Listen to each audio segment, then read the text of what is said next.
கிறிஸ்துக்குள் அன்பாலைக்கு ஏற்பட்ட அன்புக்குரிய சகோதர சகோதரர்களே, யாவருக்கும் கிறிஸ்துக்குள்ளாக அன்பை வாழ்த்தையும் தெரிவித்துக் கொள்கிறேன். தேவன் தாமே கிருபையா தந்த நாளுக்காக நன்றியோடு சோத்திருக்கிறேன். நம்முடைய யூடியூப் சேனலை ஃபாலோ பண்ணுற சகோதர சகோதரர்களுக்கு அன்பின் நல்வாழ்த்துக்கள். அன்புக்குரிய சகோதர சகோதரர்களே, இன்றைக்கி என்ன பாடம் பார்க்க போகிறோம் பார்த்தீங்கன்னா ஈசாக்கு வந்து இந்த பூமிக்கு வர்றதுக்கு தாமதம் என்னங்கிற விஷயத்தை பார்க்க போகிறோம். இன்னும் புரிய முடியாது சொல்ல போனோம்னா, அபிரகாமுக்கும் சாராளுக்கும் இவங்க 2 பேருக்கு பிறந்தது தான் ஈசாக்கு. இந்த ஈசாக்கு பிறக்கிறதுக்கு தாமதம் என்ன அப்படிங்கிற விஷயத்தை தான் நம்ம பார்க்க போகிறோம். அபிரகாமை வந்து அழைக்கும் போது 75 வயசு, அவருக்கு வந்து 100வது வயதில் தான் அவர் ஈசாக்கு பிறக்கிறாரு. அவரை வந்துக்கிட்டு தேவன் வாக்களிக்க முச்சில் அவனுக்கு குழந்தை தருவோன்னு சொன்னனால தான் அவர் நினச்சிடாது அங்கேருந்து புறப்பட்டு ஊருங்கிறதான கல்தேர் பட்டணத்துலேருந்து புறப்பட்டு அவர் நினச்சிட்டு கானான் தேசத்துக்கு வருகிறான்னு பார்க்குறோம். இந்த கானான் தேசத்துக்கு வந்து 25 வருடங்கள் கழித்து தான் அவருக்கு என்ன கிடச்சிச்சின்னு பார்த்தீங்கன்னா, ஈசாக்கு அவர் பிறந்தார் என்று பார்க்கணும். வாக்கு தத்தத்தின் பிள்ளையாகி ஈசாக்கு அவருக்கு பிறந்தார் என்கிற விஷயத்தை வேதத்திலேருந்து பார்க்கிறோம். அதன் அடிப்படையில் பார்த்தீங்கன்னா, ஏன் இந்த கால தாமதத்துக்கு என்ன காரணங்கிற விஷயத்தை பார்க்க போகிறோம். ஏன் இந்த 25 வருடம் ஆயிடுச்சுங்கிற விஷயத்தை நம்ம வந்து பார்க்க போகிறோம். உதாரணத்துக்கு பார்த்தீங்கன்னா, நம்ம வந்து ப்ராக்டிக்கலாகவே திங்க் பண்ணலாம். எப்படின்னா, ஒருத்தர் வந்துட்டு ஒரு கல்யாணம், அதாவது ஒரு கணவன் மனைவி தேவன் மேலே விசுவாசமாக இருக்காங்க. அவங்க வந்துக்கிட்டு குழந்தை இல்லாமல் இருக்காங்க. அப்போ வந்துக்கிட்டு அந்த பெண்ணுக்கு 25 வயதுன்னு வச்சுக்கொள்ளுவோம். அந்த ஆணுக்கு ஒரு 30 வயது என்று வைத்துக்கொள்ளும். இப்போ தேவனிடத்தில் வந்து குழந்தையை கேட்குறாங்க. அந்த குழந்தையை கேட்கும் முச்சில் இப்போ அபிரகாமே மாறியே அவர் 25 வருடம் கழித்து அவங்களுக்கு அந்த குழந்தை கிடைக்குன்னு வைங்களேன். அப்போ அந்த தாயாருக்கு வயசு எத்தனை இருக்கும்? 50 வயது இருக்கும். அந்த தகப்பனாருக்கு, அந்த பிள்ளையின் தகப்பனாருக்கு எத்தனை வயது இருக்கும்? 55 வயது இருக்குன்னு பார்க்குறோம். அப்படி இருக்கும் பட்சத்தில் பார்த்தீங்கன்னா, அந்த 55 வயசில் பார்த்தீங்கன்னா, இப்போ வந்துட்டு அவர் கவர்மெண்ட் இதுலேயோ வேலை பார்த்தா, இல்லை ப்ரைவேட் ஏதோ வேலை பார்த்தாலும் அவர் 55 வயசு 60 வயசில் ரிட்டைர்மெண்ட் ஒரு பீரியடில் ஆயிடுவார். அதுக்கப்புறம் குழந்தையை கொடுத்து அந்த குழந்தை இன்னும் 25 வயது ஆகி அப்படின்னு பார்த்தீங்கன்னா, அது பெரிய லாங் ப்ராசஸ். அது ஒரு 60, 70, 80 வயசு ஆகும். அப்போ 80 வயசு வரை அவர் இருப்பாராங்கிறதுனா ஒரு கேள்விக்குறியாக தான் இருக்கும். அப்போ வந்துட்டு அபிராமுக்கு கிடைத்ததான அதே மெத்தடை இப்போ உள்ள ஒரு விஷயத்துக்கு ஒரு கணவன் மனைவிக்கு பொருந்துன்னா அது வந்துட்டு சாத்தியம் இல்லாதது. இன்னொரு வருஷம்னா மக்கள் சோர்ந்து போயிடுவாங்கன்னு பார்க்கணும். அப்போது இந்த 25 வருடத்துக்கு இது காலதாமதம் என்ன, அதாவது ஈசாக்கு வர தாமதம் என்ன, காலதாமதம் என்னங்கிற விஷயத்தை நம்ம வந்து பார்க்க போகிறோம். வாக்குத்தத்தின் பிள்ளை வர தாமதத்துக்கு காரணங்கிற என்னங்கிறான ஒரு தலைப்பும் கூட பார்க்கலாம். அல்லது சாராளுடைய விசுவாச பிரயாணங்கிறான ஒரு தலைப்பில் கூட இந்த பாடத்தை வந்து தியானிக்கலாம். சரியா? அப்போ ஈசாக்கு வர தாமதம் என்னங்கிறான ஒரு தலைப்பு, அல்லது சாராளுடைய விசுவாச பிரயாணங்கிறான ஒரு தலைப்பின் கீழே தான் பார்க்க போகிறோம். இன்றைக்கு மெயின் ஃபோக்கஸ் பாயிண்ட்டு சாராளுடைய விசுவாச பிரயாணத்தை தான் நம்ம பார்க்க போகிறோம். அப்போ ஈசாக்கு பெற்றுக்கொள்வதற்கு தாமதத்துக்கு யார் காரணங்கிறான விஷயத்தை வந்து நம்ம வந்து பார்க்க போகிறோம். ஒன்று பிதாவாகிய தேவனா, ஏன்னா 25 வருடம் கழித்து அந்த குழந்தையை கொடுக்குறாரு. அப்போ அந்த குழந்தையை கொடுக்குறதுக்கு பிதாவாய் தேவன் தான் காரணமா? ஏன் 100 வயசு தான் கொடுக்கணும்னு சொல்லி அவர் தேவனுடைய திட்டத்தை வச்சுருந்தாரா? அது வரை 25 வருடம் வரைக்கும் காலதாமதம் பண்ணினாராங்கிற விஷயத்தை வந்து பார்க்க போகிறோம். ரெண்டாவது விஷயம் அபிரகாமா. ஏன்னா அபிரகாம்னா அப்போ தேவனிடத்தில் ஒரு ஒரு ஒரு பரிசையோ ஒரு பொருளையோ இல்லை ஒரு பிள்ளையோ பெறுறதுக்கு, இது வந்து மிராக்கல், ஒரு அற்புதத்தை பெறுறதுக்கு என்ன வேணும்னு பார்த்தீங்கன்னா, அவர் விசுவாசம் வேணும்னு பார்க்கணும். அந்த விசுவாச குறைபாடு அபிரகாம்கிட்ட இருக்கா அதுங்கிற விஷயத்தை பார்க்க போகிறோம். ரெண்டாவது சாராள்கிட்ட இருக்காங்கிற விஷயத்தை பார்க்க போகிறோம். அப்போ வந்து பிள்ளை பெறுறதுக்கு அந்த காலதாமதத்துக்குள்ள காரியங்களை பார்க்க போகிறோம். பிதாவாய் தேவன் தான் கொடுப்பவர். அதை கொடுக்கறது 25 வருடம் கழித்து கொடுக்குறதுக்கு என்ன காரணம்? அதை பெற்றுக்கொள்றதுக்கு விசுவாசம் தான் மெயின்ங்கிற விஷயத்தை வேதம் கூட வலியுறுத்துது. அதுக்கு வந்துட்டு அபிரகாம்கிட்ட விசுவாசம் குறைவா, இல்லாட்டினா சாராள்கிட்ட விசுவாசம் குறைவாங்கிற விஷயத்தை பார்க்க போகிறோம். முதலாவது என்ன பார்க்க போகிறோம்னா, பிதாவாய் தேவனை பார்க்க போகிறோம். அவர் தான் நினச்சிடாது இந்த வாக்குத்தத்தன் பிள்ளையாகிய ஈசாக்கை வந்துட்டு அபிரகாமுக்கும் சாராளுக்கும் கொடுக்குறாரு. அப்படி இருக்க பட்சத்தில் கொடுப்பவர் பிதாவாய் தேவன் கொடுக்குறாரு, இயேசு கிறிஸ்து மூலமாக கொடுக்குறாரு. அப்போ கொடுப்பவர்கிட்ட இல்லை அதாவது கொடுக்குறாரு. கொடுக்கும் பட்சத்தில் வாங்குறவர்கிட்ட என்ன தகுதிங்கிறான விஷயத்த பார்க்க போகிறோம். கொடுப்பவர்கிட்ட பிதாவதேவன் கொடுக்க போகிறாரு. அது பெற்றுக்கொள்றதுக்கு தடையாய் காணப்படுற விஷயங்கள் என்னங்கிறான விஷயத்த வந்து வேத வசனத்தோட பார்க்கலாம், படிச்சிடலாம். மார்க்கு சுவிசேஷம் 9ஆம் அதிகாரம், மார்க்கு சுவிசேஷம் 9ஆம் அதிகாரம் 23, 24 வசனத்தை வந்து படிக்கலாம். மார்க்கு எழுதின சுவிசேஷம் அதிகாரம் 9 வசனங்கள் 23 மற்றும் 24. இயேசு அவனை நோக்கி, நீ விசுவாசிக்க கூடுமானால் ஆகும், விசுவாசிக்கிறவனுக்கு எல்லாம் கூடும் என்றார். உடனே பிள்ளையின் தகப்பன், விசுவாசிக்கிறேன் ஆண்டவரே, என் அவ்விசுவாசம் நீங்கும்படி உதவி செய்யும் என்று கண்ணீரோடு சத்தமிட்டு சொன்னான். அப்போ இது எங்கே நம்ம படிக்கணும்னு பார்த்தீங்கன்னா, சாராள்கிட்ட கூட கடைசி தரதால சொல்கிறார். என்ன சொல்கிறாருன்னு பார்த்தீங்கன்னா, அதே நீங்கள் வந்துட்டு ஆதியாகமம் வந்துட்டு 18ஆம் அதிகாரத்தை படிச்சிங்கன்னா, அதாவது கர்த்தரால் ஆகாத காரியம் உண்டோ அப்படின்னு சொல்லி கேட்குறாரு. அப்போ தேவனிடத்தை செய்ய முடியாத காரியம் தாட்டி உண்டா அப்படின்னு கேட்குறாரு. தேவனால் எல்லாம் செய்ய முடியும்னு பார்க்கணும். அப்போ செய்ய முடியும்னா அவன் பெற்றுக்கொள்றதுக்கு என்ன வேணும்னு பார்த்தீங்கன்னா வந்துட்டு விசுவாசம் வேணும்னு சொல்கிறாரு. அதான் விசுவாசிக்கிறதுக்கு எல்லாம் கூடும்னு இருக்கும். அப்போ வந்து விசுவாசித்தா அது எந்த பெரிய விஷயத்தினாலும் தேவன் வந்து கொடுப்பாரு. அதுக்கு வயது வரம்போ எந்த விஷயம் தடை இல்லை. அது வந்து வயது சென்று வயது மூப்புங்கிறான விஷயத்துக்கு எந்த விதமான ஒரு தங்கு தடை இல்லைன்னு பார்க்கணும். அப்போ தேவனிடத்துல வந்துட்டு ஒரு குழந்தை பெறுறதுக்கு வயது மூப்பு கிடையாது. அது விசுவாசம் வேணும். விசுவாசம் இருந்தால் அது பெற்றுக்கொள்ளலாங்கிறான விஷயத்தை தான் வேத வலியுறுத்தல் பார்க்கும். அதுக்கப்புறம் பார்த்தீங்கன்னா படிச்சிடலாம். லூக்கா சுவிசேஷம் 17ஆம் அதிகாரம் 5ஆம் வசனம். லூக்கா எழுதின சுவிசேஷம் அதிகாரம் 17 வசனம் 5. அப்பொழுது அப்போஸ்தலர் கர்த்தரை நோக்கி, எங்கள் விசுவாசத்தை வர்த்திக்க பண்ண வேண்டும் என்றார்கள்.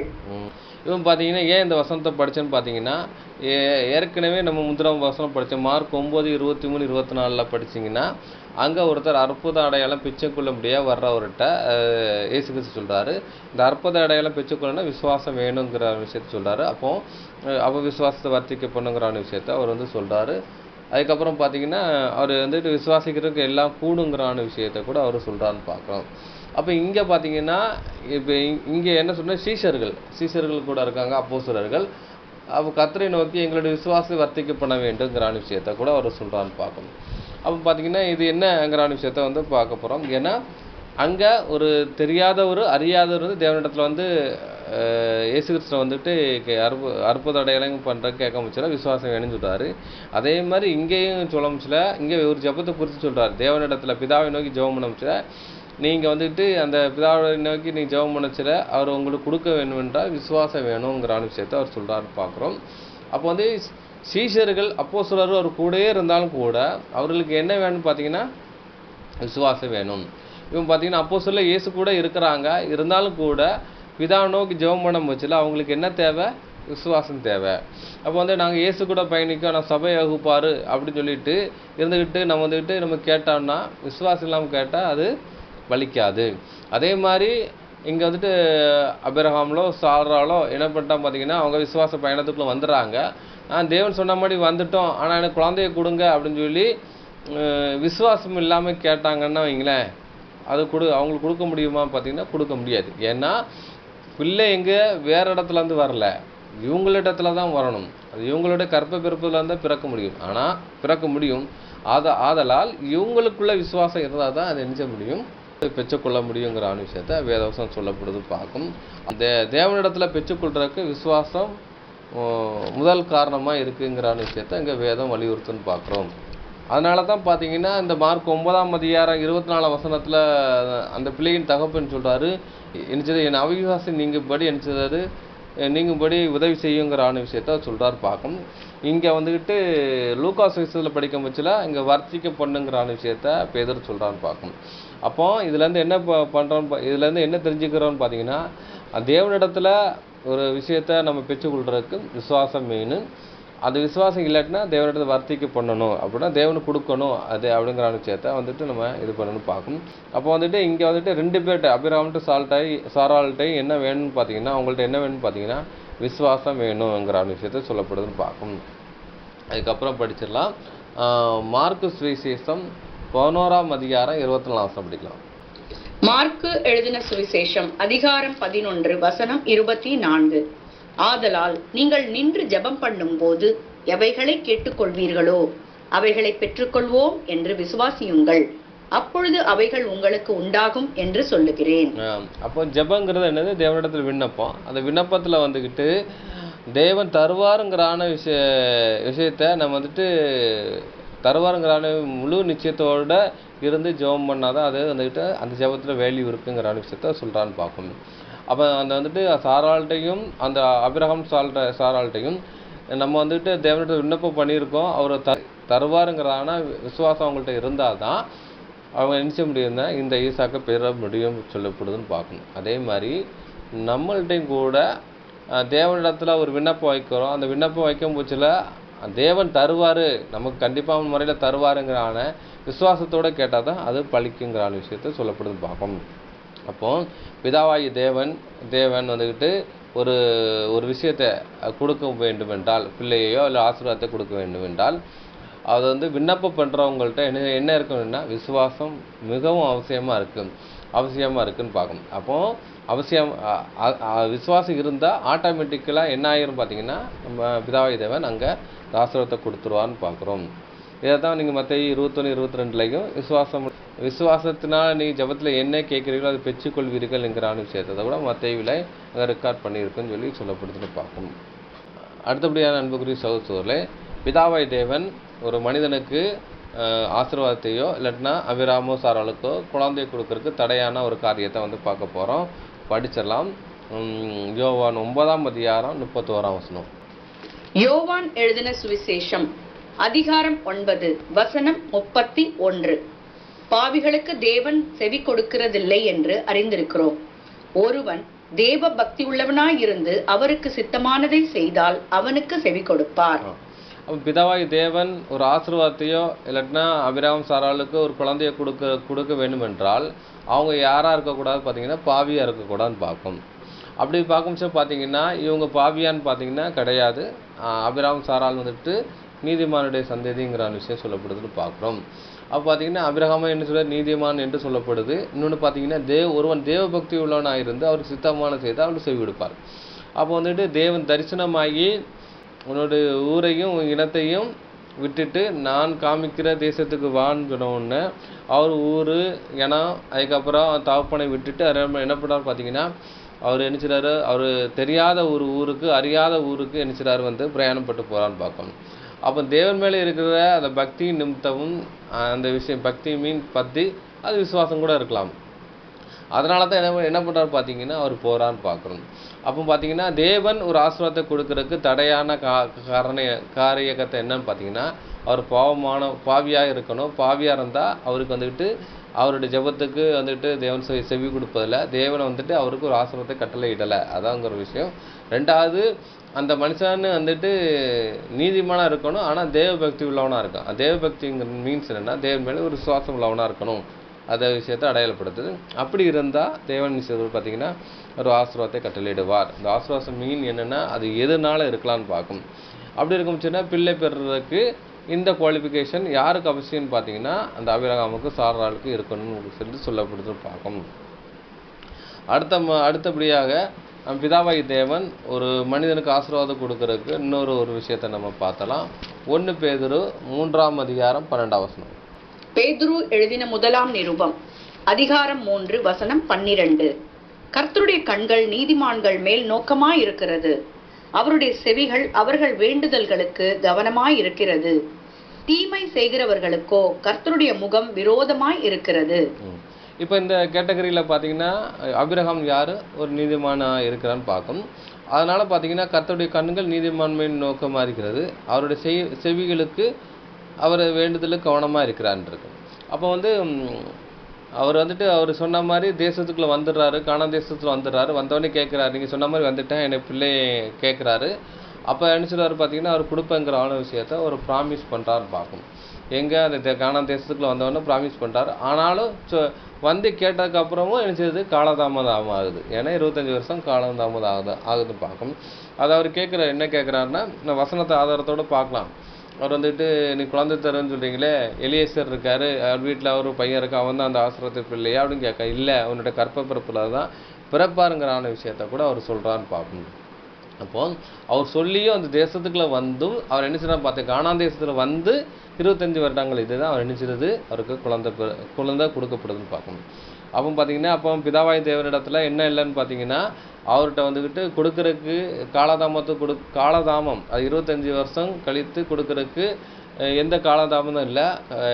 ஏன்னா அவர் கொடுக்கறதுக்கு மெயின் ரீசன் என்னென்னா விசுவாசம் வேணும், அவர் ஒரு நீதிமானாக இருக்கணும், அதாவது தேவபக்தி உள்ள மனிதனாக இருக்கணும். அப்படி இருந்தால் அவருக்கு வந்துட்டு அவருக்கு வந்து நினைச்சுவார் ஆசிரமத்தை கொடுப்பாருங்கிற விஷயம் சொல்லப்படுது. அப்போ பிதாவாய் தேவன் மேலே எந்த அந்த ஆசிரமத்தை கொடுக்கறதுக்கு எந்த தடையும் இல்லை. இந்த மாதிரி 1 2 3 4 5 காரியங்கள் இல்லாமல் இருந்தால் ஆட்டோமேட்டிக்கலாக அவர் நினச்சிடுவார் இந்த காரியங்களை அவர் கொடுப்பாருங்கிற விஷயத்த சொல்லப்படுதுன்னு பார்க்கும். அப்போ பிதாவாயின் மேலே அவருக்கு பிள்ளை கொடுக்கறத பற்றி எந்த விதமான ஆட்சேபம் இல்லைன்னு பார்க்கும். அவர் வந்துட்டு தேசத்துக்குள்ளே வந்த என்ட்ரன்ஸ்லேயே அவரை கொடுத்துருக்காரு, இந்த குவாலிஃபிகேஷனுக்கு தான் கொடுத்துருப்பாருங்கிற விஷயத்த பார்க்க போகிறோம்.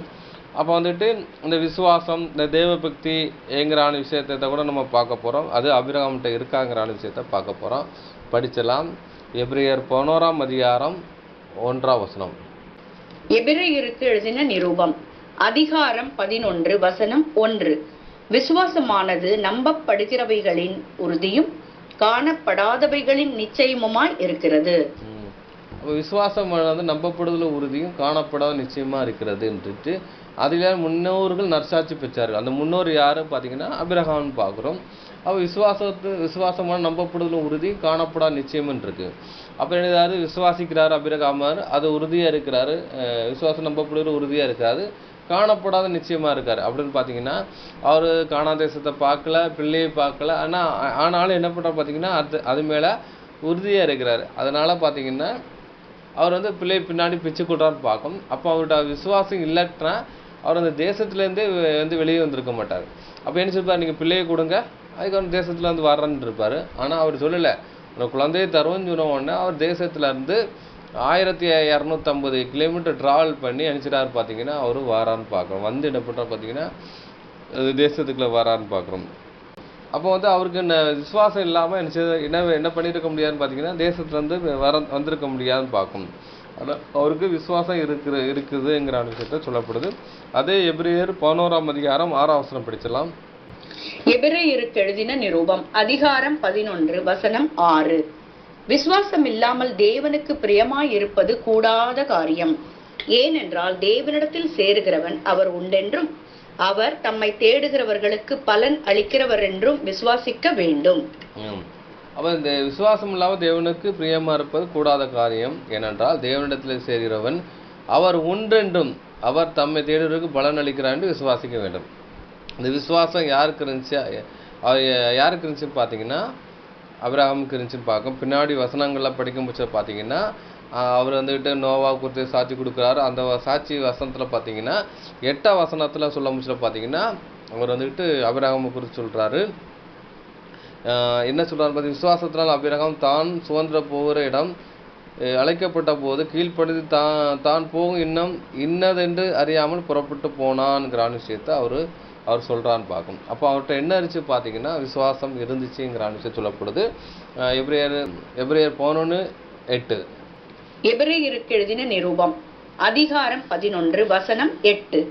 விசுவாசத்தினாலே ஆபிரகாம் தான் சுதந்திரமாக பெறப்போகிற இடத்திற்கு போகும்படி அழைக்கப்பட்ட போது கீழ்ப்படிந்து தான் போகும் இடம் இன்னதென்று அறியாமல் புறப்பட்டு போனான். அப்போ அந்த எபிரேயர் 11:6 சொல்லப்பட்ட அந்த விஷயத்துக்கு அவர் வந்து கீழ்ப்படிஞ்சிருக்கார். அதனால தான் 8ஆம் வசனத்தில் வந்துட்டு அந்த எபிரேயர் ஆசிரியர் என்ன சொல்றாருன்னா, விசுவாசம் இல்லாமல் தேவனுக்கு பிரியமாக இருப்பது கூடாத காரியம். ஏனென்றால் தேவனிடத்தை சேர்கிறவர் அவர் ஒன்றென்றும் அவர் தம்மை தேடியவருக்கு பலன் அளிக்கிறார் என்று விசுவாசிக்க வேண்டும்.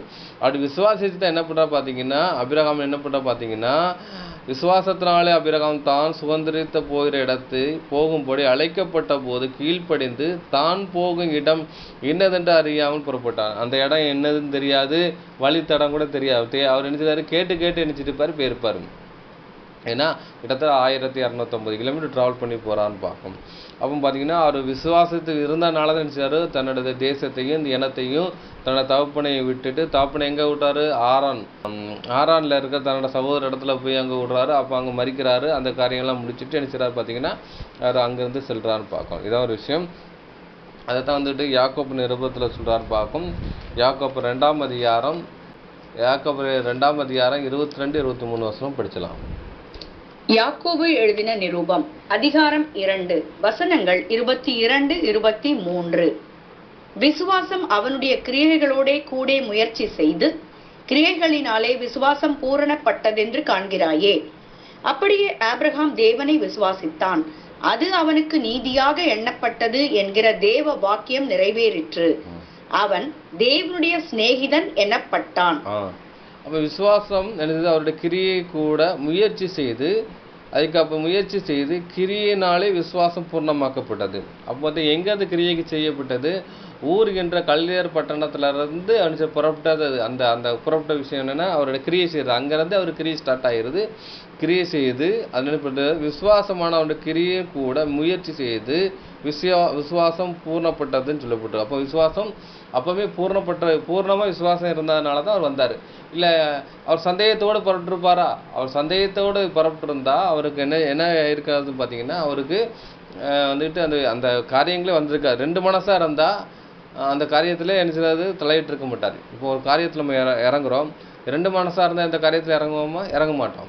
அவர் ஒரே மனதுடையும் தேவன் மேலே விசுவாசம் இருக்கிறனால தான் என்ன செய்கிறாரு? அவர் ஊர் எந்த கல்தேர் பட்டணத்திலிருந்து புறப்பட்டுறான்னு பார்க்கும். சொல்லிட்டு அப்படியே ஆபிரகாம் தேவனை விசுவாசித்தார், அது அவனுக்கு நீதியாக எண்ணப்பட்டது என்ற வேத வாக்கியம் நிறைவேற்றி. அப்போ பார்த்தீங்கன்னா எங்கேருந்து ஸ்டார்ட் ஆகிட்டு பார்த்தீங்கன்னா, எங்கே அவர் ஊரை விட்டு கிளம்பி வராரோ அப்போவுமே நினச்சிறது அந்த ஸ்டார்ட் ஆகிட்டு பார்க்கும். விசுவாச பிரயாணம் ஸ்டார்ட் ஆகிட்டு பார்க்கும். அப்போ வந்துட்டு ஆபிரகாம்கிட்ட விசுவாசம் இருக்குங்கிற விஷயத்த வந்துட்டு வேதவசனம் வந்துட்டு சொல்லப்படுதுன்னு பார்க்கும். அப்போ தேசத்துலேருந்து புறப்பட்டதுலேருந்தே அடிச்சிடாது புறப்பட்டது. ஏன்னா அங்கே போனால் உனக்கு குழந்தை தரேன்னு சொன்னனால தான் அங்கே போகிறாரு. அதனால் அவர்கிட்ட விசுவாசம் இருக்குதுன்னு பார்க்கணும். அப்போ ஆபிரகாம்கிட்டையும் எந்த ஃபால்ட் இல்லைன்னு பார்க்கணும். அப்போ பிதாவாய் தேவன்கிட்டையும் எந்த பிள்ளை கொடுக்கறதுக்கு எந்த தங்கு தடை இல்லைன்னு பார்க்கும். அதே மாதிரி பிள்ளையை பெறுறதுக்கான தங்கு தடை யார்கிட்ட இல்லைன்னு பார்த்தீங்கன்னா ஆபிரகாம்கிட்ட இல்லைன்னு பார்க்கும்.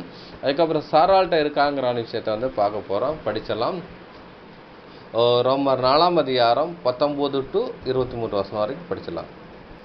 ரோமருக்கு எழுதின நிருபம் அதிகாரம் 4 வசனங்கள் 19 முதல் 23 வரை. அவன் விசுவாசத்திலே பலவீனமாய் இருக்கவில்லை. அவன் ஏறக்குறைய 100 வயதுள்ளவனாய் இருக்கும்போது தன் சரீரம் செத்து போனதையும் சாராளுடைய கர்ப்பம் செத்து போனதையும் எண்ணாதிருந்தான். தேவனுடைய வாக்குத்தத்தத்தை குறித்து அவன் அவ்விசுவாசமாய் சந்தேகப்படாமல் தேவன் வாக்குத்தத்தம் பண்ணினதை நிறைவேற்ற வல்லவராய் இருக்கிறார் என்று முழு நிச்சயமாய் நம்பி தேவனை மகிமைப்படுத்தி விசுவாசத்தில் வல்லவனானான். ஆகையால் அது அவனுக்கு நீதியாக எண்ணப்பட்டது. அது அவனுக்கு நீதியாக எண்ணப்பட்டது என்பது அவனுக்கு மாத்திரமல்ல, நமக்காகவும் எழுதப்பட்டிருக்கிறது. இப்போ வந்துட்டு அவரு அபிரகாமுடைய வாழ்க்கை வரலாறை ஏன் அந்த வேத புத்தகத்தில் இடம்பெற்றிருக்கு பார்த்தீங்கன்னா, அவருடைய விசுவாச பிரயாணம் நமக்கு வந்துக்கிட்டு ஒரு போதனையாகவும் ஒரு எச்சரிப்பாக இருக்குன்னு பார்க்கணும். நமக்கு ஒரு பாடமாக அமைஞ்சிருக்கு. அதனால தான் பார்த்தீங்கன்னா அவருடைய அவர் விசுவாச பிரயாணத்தை கூட வேதம் வந்துட்டு இங்கே வலியுறுத்துது. பின்னாடி அப்போஸ்தலன் பவுல் வந்து ரோமருக்கு எழுதும் போச்சுல அவர் சொல்கிறான்னு பார்க்கணும். அந்த விஷயத்தை பிரஜாதிகளுக்கு அவர் சொல்கிறாரு விசுவாசம் எப்படின்னு சொல்லி. அப்படி சொல்லும் பட்சத்தில் பார்த்தீங்கன்னா ரோமர் 4ஆம் அதிகாரம் 19ஆம் வசனத்தில் அவன் விசுவாசத்தில் பலவீனமாக இருக்கவில்லை. எவன்? ஆபிரகாம் அப்படின்னு சொல்லப்பட்டிருக்கு. அவன் ஏறக்குறைய 100 வயதுள்ளாக இருந்த போது தன் சரீரம் செத்து போனதையும் சாராளுடைய கற்பம் செத்து போன எண்ணாதிருந்தான் இருக்கு.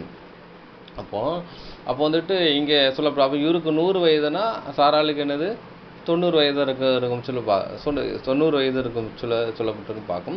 தேவனுடைய வாக்குத்தத்தம் குறித்து விசுவாசம் இல்லாமல் சந்தேகப்படாமல். இப்போ 100 வயசுல தான் அவருக்கு விசுவாசம் வந்துச்சா அப்படின்னு பார்த்தீங்கன்னா கிடையாது. ஆனால் அவர் வந்துட்டு 75 வயதுலே விசுவாசம் இருக்கிறனால தான் அவர் புறப்பட்டு வந்திருக்கான்னு பார்க்கும்.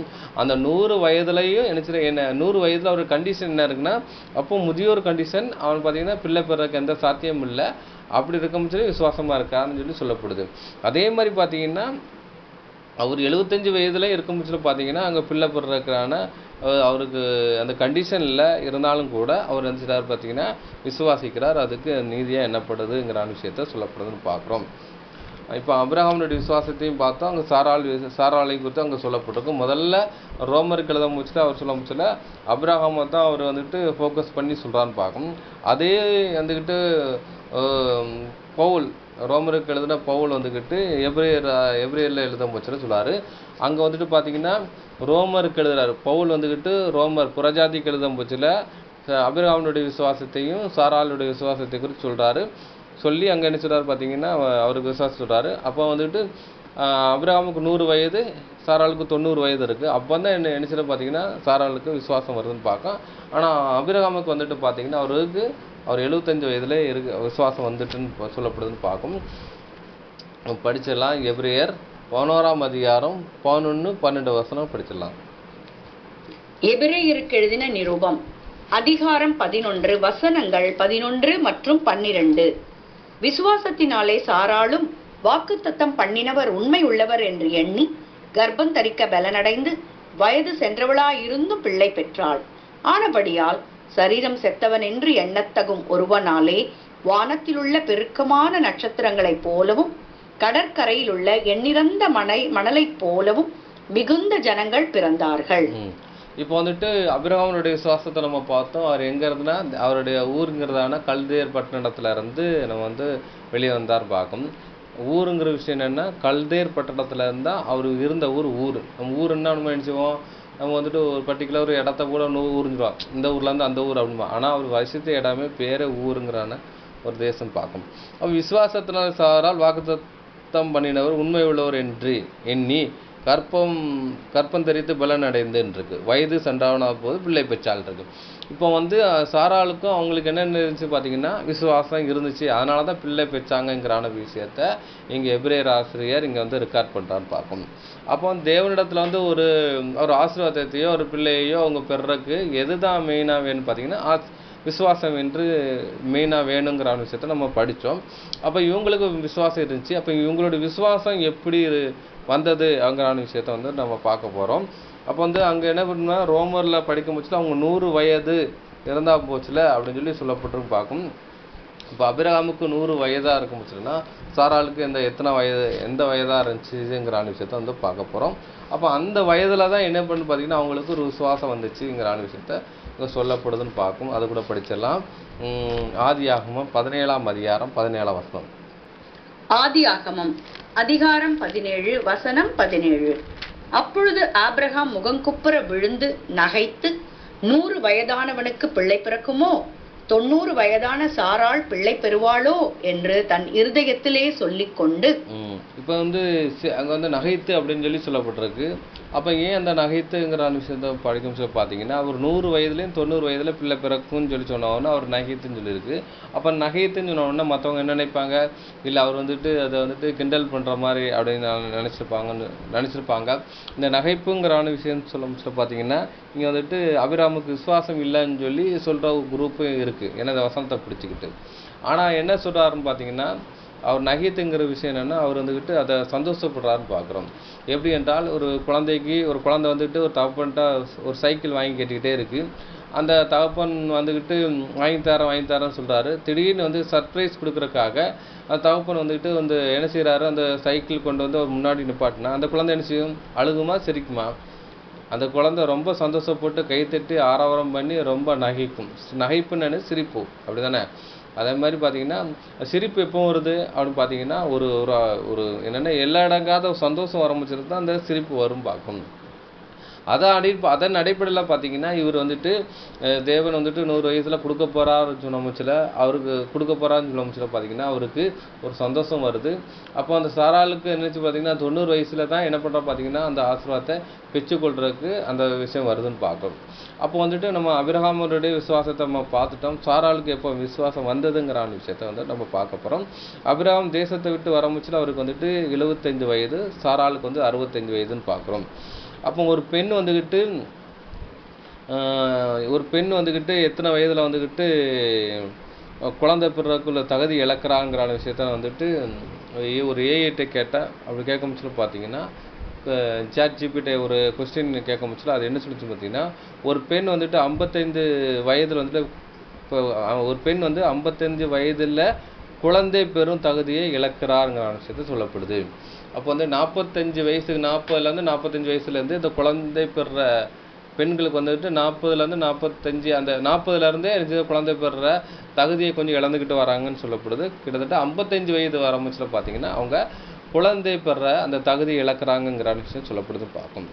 அதுக்கப்புறம் பார்த்தீங்கன்னா ஒரு ஆண் வந்துட்டு குழந்தை பெறுறக்குள்ள தகுதி எப்போ வந்துட்டு இழக்கிறாருங்கிற விஷயத்த ஒரு கொஸ்டினை சாட் ஜிபிட்ட ரைஸ் பண்ண முடிச்சல. அது என்ன சொல்ல முடிச்சுன்னா, ஒரு ஆண் வந்து 60 வயதுக்கு 5 வயது வரைக்கும் சிலர் வந்துக்கிட்டு இன்னும் நினச்சிடாங்க குழந்தை பெற முடியும். 60 வயதுக்கு அப்புறம் கூட குழந்தை பெற அந்த தன்மை வந்து இழக்கிறாங்கங்கிற விஷயத்த சொல்லப்படுதுன்னு பார்க்கணும்.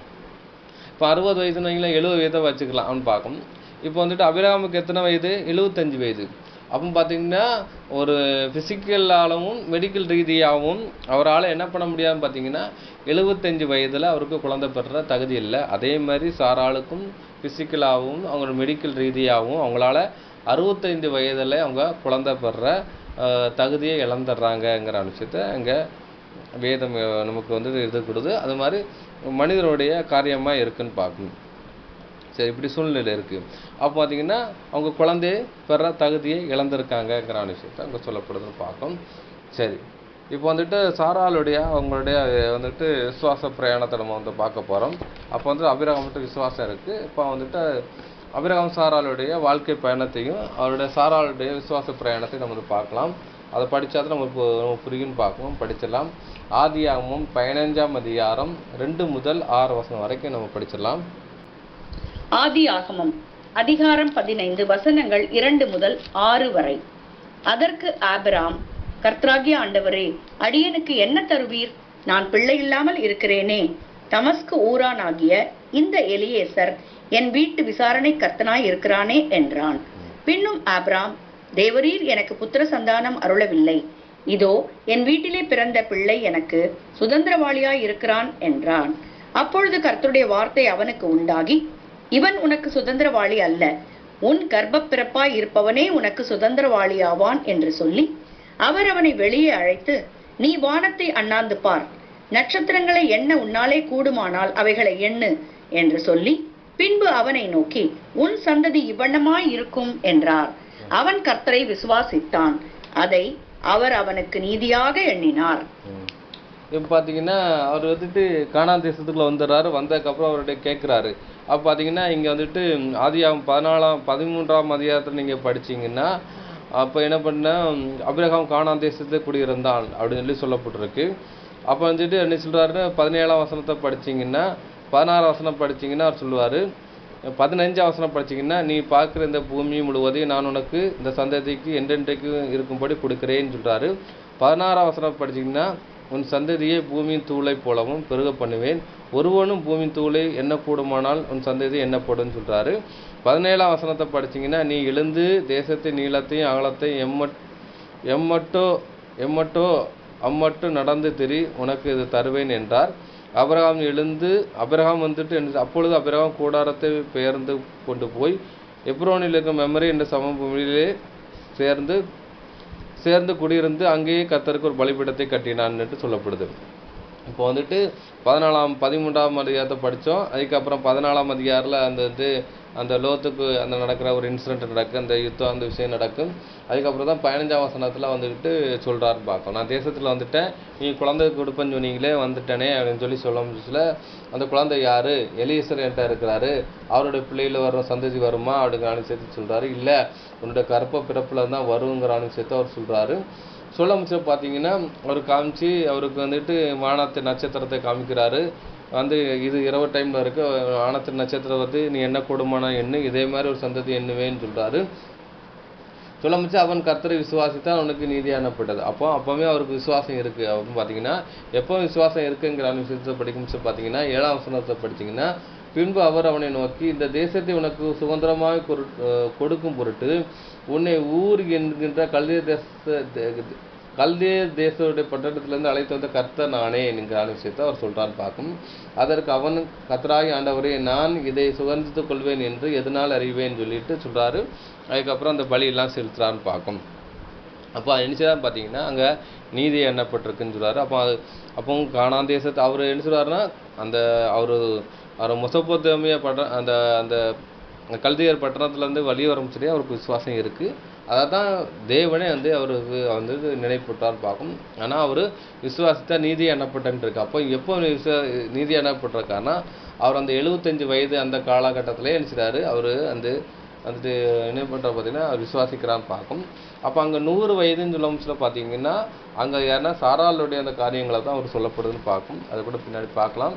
எப்படி அந்த சாராளுக்கு விசுவாசம் வந்ததுங்கிற விஷயத்த படிக்கலாம். ஆதியாகமம் 16ஆம் அதிகாரம் 1 முதல் 4 வசனம் வரைக்கும் படிச்சலாம். ஆதியாகமம் அதிகாரம் 16 வசனங்கள் 1 முதல் 4 வரை. ஆபிராமுடைய மனைவியாகிய சாராய்க்கு பிள்ளை இல்லாதிருந்தது. எகிப்து தேசத்தாளாகிய ஆகார் என்னும் பெயர் கொண்ட ஒரு அடிமைப்பெண் அவளுக்கு இருந்தாள். சாராய் ஆபிராமை நோக்கி, நான் பிள்ளை பெறாதபடிக்கு கர்த்தர் என் கர்ப்பத்தை அடைத்திருக்கிறார். என் அடிமை பெண்ணோடே சேரும். ஒருவேளை அவளால் என் வீடு கட்டப்படும் என்றாள். சாராயின் வார்த்தைக்கு ஆபிராம் செவி கொடுத்தான். ஆபிராம் கானான் தேசத்தில் 10 வருஷம் குடியிருந்த பின்பு ஆபிராமின் மனைவியாகிய சாராய் எகிப்து தேசத்தாளான தன் அடிமை பெண்ணாகிய ஆகாரை அழைத்து அவளை தன் புருஷனாகிய ஆபிராமுக்கு மறு மனையாட்டியாக கொடுத்தாள். அவன் ஆகாரோடே சேர்ந்த போது அவள் கர்ப்பம் தரித்தாள். அவள் தான் கர்ப்பவதியானதை கண்டபோது தன் நாச்சியாரை அற்பமாக எண்ணினாள். போதும். இப்போ பார்த்தீங்கன்னா அபிரகாமனுடைய நினைச்சாரு. அபிரகாம் வந்துட்டு மனைவியாக சாராளே பிள்ளைகளாக இருந்ததுன்னு சொல்லிருக்கு.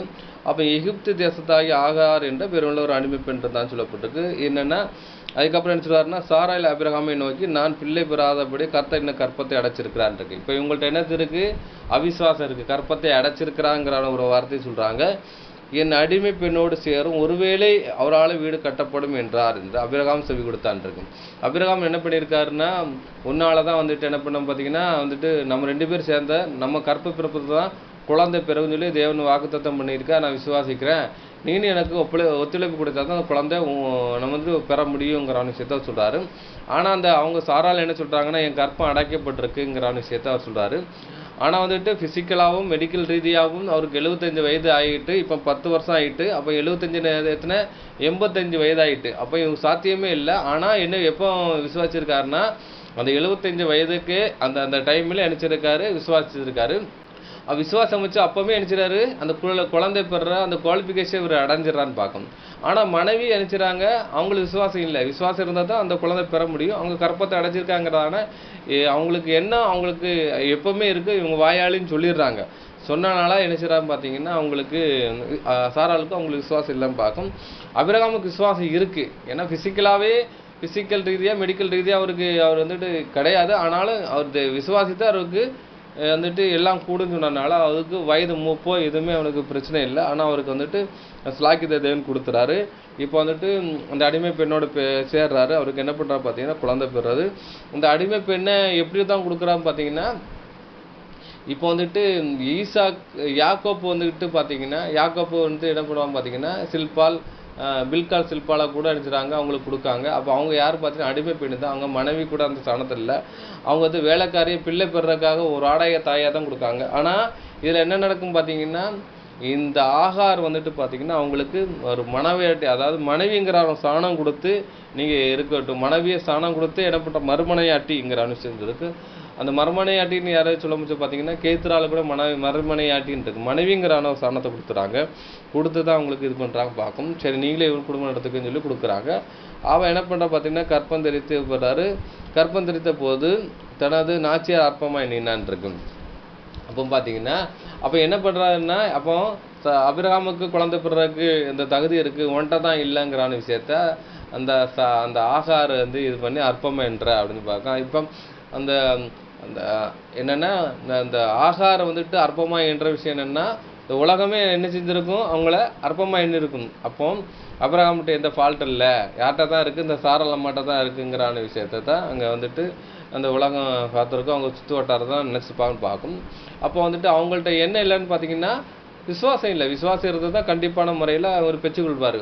அப்போ வந்துட்டு கணவன் வந்துக்கிட்டு வயது மூப்பு இருந்துச்சு, இருந்தாலும் விசுவாசித்தார். அது நீதி எனப்பட்டனால அவர் நினச்சிட்டாரு தேவனால் எல்லாம் கூடுன்னு சொன்னனால அவருக்கு என்ன பண்ண பார்த்தீங்கன்னா அவருக்கு குழந்தை பெற அந்த ஸ்லாக்கிங் கிடச்சிச்சு. இந்த அம்மாவுக்கு என்ன இல்லை பார்த்தீங்கன்னா விசுவாசம் இல்லை. அதனால் பார்த்தீங்கன்னா இந்த என்னச்சு பார்த்தீங்கன்னா அது அந்த விசுவாசம் அவங்களால கூட முடியலன்னு பார்க்கும். இதான் ஒரு விஷயம். அப்போ இந்த அடிமை பெண்ணு எங்கேருந்து வந்ததுங்கிற விஷயத்தை பார்க்கும் சில பார்த்தீங்கன்னா இவருக்கு வந்துட்டு வயது எப்போன்னு பார்த்தீங்கன்னா அவருக்கு 86 வயதுன்னு பார்க்கும். அப்போ வந்துட்டு 16 வருஷம் பார்த்தீங்கன்னா ஆகார் அபிரகாமுக்கு இஸ்மாவேலை பெறும்போது அபிரகாமுக்கு 86 வயதாக இருந்துச்சுன்னு பார்க்கும். அந்த ஒரு வயதில் அந்த ஒரு வருஷத்தில் என்ன பண்ணுறா பார்த்தீங்கன்னா அந்த குழந்தை பெற ஸ்லாக்கியம் இருந்துச்சுட்டு பார்க்கும். அப்போ அபிரகாமுக்கு வந்துட்டு அவருக்கு 85 வயதில் தான் அந்த சாரால அந்த ஆகாரம் கொடுக்காங்க. அந்த ஒரு வயதில் அந்த ஒரு வருஷத்துல நினச்சிட்டாரு அந்த குழந்தை பெறுற ஸ்லாக்கியம் வந்து அடைஞ்சிடுறாங்கன்னு பார்க்கும். அப்போ வந்து 25 வருடமுக்கு காலதாமத்துக்கு யார் தான் காரணம்னு பார்த்தீங்கன்னா சாரால் தான் காரணமாக இருக்காங்கங்கிற விஷயத்தை வேதவசம் இருக்குன்னு பார்க்கும். அப்போ அபிரகாம் 85 வயதில் இஸ்மவேலை பேசுகிறாரு. அப்போ கானான் தேசத்தில் வந்து 10 வருஷம் வந்துட்டு இருக்கிறான்னு பார்க்கும். அப்போ 75லேருந்து வராரு, 10 வருஷம் இருக்கமிச்சு அவருக்கு 85 வயது. அப்போ வந்துட்டு 86 வயதில் ஒரு வருஷம் கழிச்சு 85லே அவருக்கு வந்து கர்ப்பம் அவளுக்கு தணிக்கப்படுது. ஆகாரோட சேர ஆரம்பிச்சுன்னா 86 வயதில் அவருக்கு வந்து குழந்தை பெறான்னு பார்க்கும். இந்த அடிமை பெண் ஆகார் எங்கேருந்து வந்தாலுங்கிற விஷயத்த வந்து பார்க்க போகிறோம். அதை கூட இப்போ படிச்சிடலாம். ஆதியாகமம் 12ஆம் அதிகாரம் 1-5 அதுக்கு 14-16 வசனங்கள் படிச்சிடலாம். ஆதியாகமம் அதிகாரம் 12 வசனங்கள் 1 முதல் 5 வரை மற்றும் 14 முதல் 16 வரை. கர்த்தர் ஆபிராமை நோக்கி, நீ உன் தேசத்தையும் உன் இனத்தையும் உன் தகப்பனுடைய வீட்டையும் விட்டு புறப்பட்டு நான் உனக்கு காண்பிக்கும் தேசத்துக்கு போ. நான் உன்னை பெரிய ஜாதியாக்கி உன்னை ஆசீர்வதித்து உன் பேரை பெருமைப்படுத்துவேன். நீ ஆசீர்வாதமாய் இருப்பாய். உன்னை ஆசீர்வதிக்கிறவர்களை ஆசீர்வதிப்பேன், உன்னை சபிக்கிறவனை சபிப்பேன். பூமியில் உள்ள வம்சங்கள் எல்லாம் உனக்குள் ஆசீர்வதிக்கப்படும் என்றார். கர்த்தர் ஆபிராமுக்கு சொன்னபடியே அவன் புறப்பட்டு போனான். லோத்தும் அவனோடே கூட போனான். ஆபிராம் ஆரானை விட்டு புறப்பட்ட போது 75 வயதுள்ளவனாய் இருந்தான்.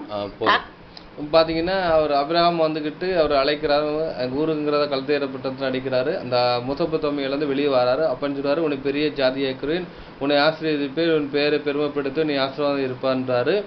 அதுக்கப்புறம் என்ன சொல்வாரு, உன்னை ஆசீர்வதிப்பேன், உன்னை சபிப்பேன் சொல்வாரு. உன் பூமியின் வம்சமெல்லாம் உனக்குள் ஆசீர்வதிக்கப்படும்னாரு.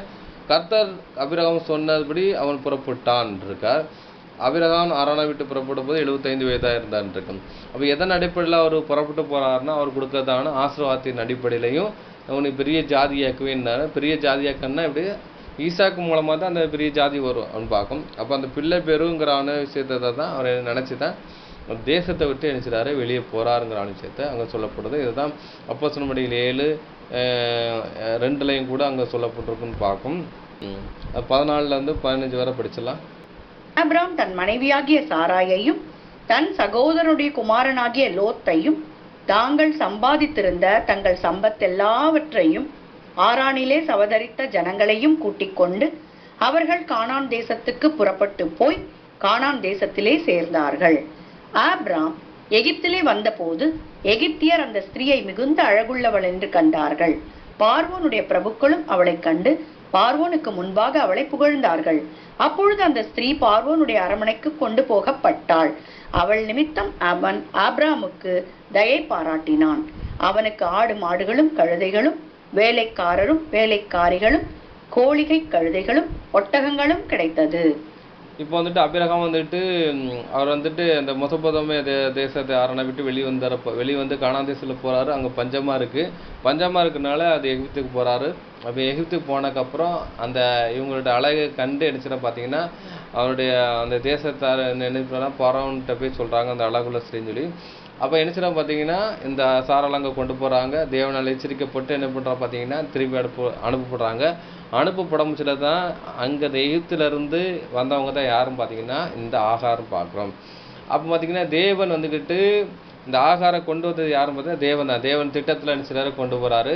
தேவன் திட்டத்தின்படி எங்கே போகிறாங்க, இவங்க பார்வோனுடைய அரண்மனைக்கு போகிறாங்க. அரண்மனையிலேருந்து என்ன செய்யறது பார்த்தீங்கன்னா அங்கே அவங்களோட வராங்க அந்த என்னதுக்கு வேலைக்காரிகள் கழுதையெல்லாம் கொண்டு வராங்க. அப்போ பார்த்தீங்கன்னா இந்த ஆகாரம் என்ன செய்றாங்க அங்கேருந்து வராங்கன்னு பார்க்கணும். அப்போ அந்த பேர் கொண்டாருன்னா இவங்க கொஞ்சம் அழகாக கூட இருந்திருப்பான்னு பார்க்கணும். அப்போ பார்த்தீங்கன்னா சாராளுடைய அழகு நிமித்தம் தான் என்ன செய்யறாங்க பார்த்தீங்கன்னா அவங்க எடுத்துக்கொள்கிறாங்க. அதனால் பார்த்தீங்கன்னா ஏற்கனவே எடுத்துக்கொண்ட ஒரு அழகான ஸ்திரியை கூட என்ன செய்றாரு திருப்பி என்ன செய்றான்னு பார்த்தீங்கன்னா அவங்க கொடுத்துட்றான்னு பார்க்கும், இங்கே கொடுத்துட்றான்னு பார்க்கும். இந்த ஸ்திரீ தான் யாரும் பார்த்தீங்கன்னா அந்த ஆகார் பார்க்கும். இப்போ இவங்க எகிப்திலேருந்து வேலைக்காரியாக கொண்டு வரப்பட்டான்னு பார்க்கும். அப்போ தேவனால் முன்னுக்குறிக்கப்பட்டு தான் என்ன செய்ய பார்த்தீங்கன்னா இங்கே வந்துடுறாங்க. அதனால் பார்த்தீங்கன்னா அந்த ஸ்திரீ மூலமாக தான் என்ன பண்ணுறோம் பார்த்தீங்கன்னா இவங்களுக்கு இந்த குழந்தை பெறங்கிற விஷயத்த கொடுக்கலான்னு பார்க்கும். இந்த ஆகாரை வச்சு தான் சாராளுக்கு ஒரு விசுவாசத்தை வர்த்திக்க பண்ணுங்கிறான தேவனுடைய திட்டத்தின்படி தான் என்ன பண்ணுறாங்க பார்த்தீங்கன்னா இந்த ஆகார் எங்கே வராங்க பார்த்தீங்கன்னா இந்த ஆபிரகாம் குடும்பத்துக்குள்ளே வராங்க. அது மூலமாக என்ன சொல்கிற பார்த்தீங்கன்னா இங்கே ஒரு குழந்தை பெற முடியுதுங்கிற விஷயத்த சொல்லப்படுதுன்னு பார்க்கும். இந்த ஆகார் அந்த ஆபிரகாம் குடும்பத்தில் வர்றதுக்கு நோக்கம் என்னன்னு பார்த்தீங்கன்னா சாராளுக்கு ஒரு விசுவாசத்தை வந்துட்டு கட்சிக்கு கொடுக்கணுங்கிற விஷயத்தை தவிர தான் இங்கே கொண்டு வராருன்னு சொல்லி பார்க்குறோம். அதுக்கப்புறம் வந்துட்டு படிச்சிடலாம். தேவன் சாராளுக்கு குழந்தையை பெற்றுக்கொள்ளும்படி என்ன ஒரு வாஞ்சையை உண்டு பண்ணி கொடுக்கும்படியாகத்தான் என்ன பண்ணுறோம் பார்த்தீங்கன்னா இந்த ஆகார் என்ன பார்த்தீங்கன்னா அந்த ஆபிரகாமுடைய குடும்பத்துக்குள்ள ஒரு அங்கமாக நுழையிறான்னு பார்க்கும். அதே ஆதியாகமம் 16ஆம் அதிகாரம் 5 முதல் 16 வசனம் வரை படிச்சிடலாம். ஆதியாகமம் அதிகாரம் 16 வசனங்கள் 5 முதல் 11 வரை. அப்பொழுது சாராய் ஆபிராமை நோக்கி, எனக்கு நேரிட்ட அநியாயம் உமது மேல் சுமரும். என் அடிமை பெண்ணை உம்முடைய மடியிலே கொடுத்தேன். அவள் தான் கர்ப்பவதியானதைக் கண்டு என்னை அற்பமாக எண்ணுகிறாள். கர்த்தர் எனக்கும் உமக்கும் நடுநின்று நியாயம் தீர்ப்பாராக என்றாள். அதற்கு ஆபிராம் சாராயை நோக்கி, இதோ உன் அடிமை பெண் உன் கைக்குள் இருக்கிறாள். உன் பார்வைக்கு நலமானபடி அவளுக்கு செய் என்றான். அப்பொழுது சாராய் அவளை கடினமாய் நடத்தினபடியால் அவள் அவளை விட்டு ஓடி போனாள். கர்த்தருடைய தூதனானவர் அவளை வனாந்திரத்திலே சூருக்கு போகிற வழியருகே இருக்கின்ற நீர் ஊற்றண்டையில் கண்டு, சாராயின் அடிமை பெண்ணாகிய ஆகாரே, எங்கே இருந்து வருகிறாய்? எங்கே பாத்தீங்கன்னா சொல்றாரு, ஆபிரகாம் சாராளை நோக்கி, இதோ உன் அடிமை பெண் கைக்குள் இருக்கிற, உன் பார்வைக்கு நலமான செய் அப்படின்னு சொல்றாரு. ஏன்னா இப்போ வந்து அவங்க கர்ப்பம் உண்டாகியிருக்காங்க, உனக்கு வந்துட்டு என்ன செய்றாங்க, நீ பிள்ளை பிறந்தானே சொல்றீங்க, அதை வந்துட்டு அவங்க வந்துட்டு அதனால நலமான செய், நல்ல செய் அப்படிங்கிற சொல்றாரு. ஏன்னா இவர் கற்ப பிறப்புறதுலாம் பிறக்குன்னு சொல்ல முச்சுல இவர் நினைச்சாரு அந்த குழந்தைய கூட நினைச்சிருக்கலாம். அப்படி முச்சுல பார்த்தீங்கன்னா அவர் நலமான செய்யுங்கிற விஷயத்த அவர் சொல்றாரு. ஏன்னா இவருடைய வித்து தானே. அப்படி இருக்க முச்சில் பார்த்தீங்கன்னா அவளுக்கு நல்லது செய் அப்படிங்கன்னு சொல்றாரு. உங்களுக்கு இருக்கா நல்லது செய், ஏன்னா நீ தான் எனக்கு மடியில் கொடுத்தா இப்போ வந்துட்டாங்கிற விஷயம் சொல்றாரு. இப்போ வந்து அவர் அற்பமாக என்ற என்னன்னா கர்த்தர் எனக்கு முன்பாக நடுவிலிருந்து நியாயம் திருப்பராகங்கிறாரு. அப்போ நியாயம் திருக்கிற விஷயம்னா இவங்க வந்துட்டு விசுவாசத்தில் இவங்க கேட்டிருக்கிறதான் தேவன் விரும்பினாரு. ஆனால் என்ன பார்த்தீங்கன்னா இவங்க வந்துட்டு பிரச்சனையை தான் சொல்கிறாங்களோ இல்லையா, அந்த பிரச்சனைக்கு சொல்யூஷனை இவங்க தேடவே இல்லை.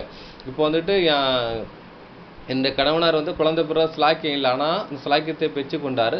அதே மாதிரி நானும் பெறணுங்கிற ஆனால் வாஞ்ச விருப்பம் இல்லை. ஆனால் நினச்சிறாங்க பிரச்சனைக்கு என்னென்னா அந்த பெண்ணை தட்டி விட்டு அந்த குழந்தைய இவங்க வச்சுக்கலாம் மாதிரி ஒரு எண்ணத்துக்குள்ளே வராங்க. அதுதான் பிரச்சனை. இப்போ வந்துட்டு பார்த்தீங்கன்னா இவங்க ரொம்ப டார்ச்சர் கொடுத்தனால இவங்க நினச்சிறாங்க இவங்க அந்த வீட்டை விட்டு போகிறாங்க. அப்போ தேவதூதன் என்ன பண்ணுறா பார்த்தீங்கன்னா மறுபடியும் இவங்களை வீட்டுக்கு கொண்டு போக சொல்கிறான்னு பார்க்கும். அதுதான் இந்த விஷயம். அது ஏன் போக சொல்கிறாங்கிறான்னு விஷயத்தை அந்த வசனத்தை ஃபுல்லாக படித்து தெரிஞ்சுக்கிறோம். அதுக்கப்புறம் நினச்சிடாது அதுக்கு வியாக்கியானத்தை கொடுத்துடலாம். போகிறாய் என்று கேட்டார். அவள், நான் என் நாச்சியாராகிய சாராயை விட்டு ஓடிப்போகிறேன் என்றாள். அப்பொழுது கர்த்தருடைய தூதனானவர், நீ உன் நாச்சியார் அண்டைக்கு திரும்பி போய் அவள் கையின் கீழ் அடங்கியிரு என்றார். பின்னும் கர்த்தருடைய தூதனானவர் அவளை நோக்கி, உன் சந்ததியை மிகவும் பெருக பண்ணுவேன், அது பெருகி எண்ணி முடியாததாய் இருக்கும் என்றார். பின்னும் கர்த்தருடைய தூதனானவர் அவளை நோக்கி, நீ கர்ப்பவதியாய் இருக்கிறாய், ஒரு குமாரனை பெறுவாய். கர்த்தர் உன் அங்கலாய்ப்பை கேட்டபடியினால் அவனுக்கு இஸ்மவேல் என்று பெயரிடுவாயாக. இப்போ மறுபடியும் அங்கே போக சொல்கிறான்னு பார்த்தீங்கன்னா இவங்க வந்துட்டு பிள்ளை பிறலாம் வயிற்று குழந்தை உண்டாகி இருக்காங்க. அவங்க வந்துட்டு அவங்க போகும் சொல்ல பார்த்தீங்கன்னா நீ போ, குழந்தை பெறும், நீ அங்கே இரு, உனக்கு உன் குழந்தைய நான் ஆசிரியப்பேங்கிறான ஒரு ப்ராமிஸ் கூட பண்ணுறாரு.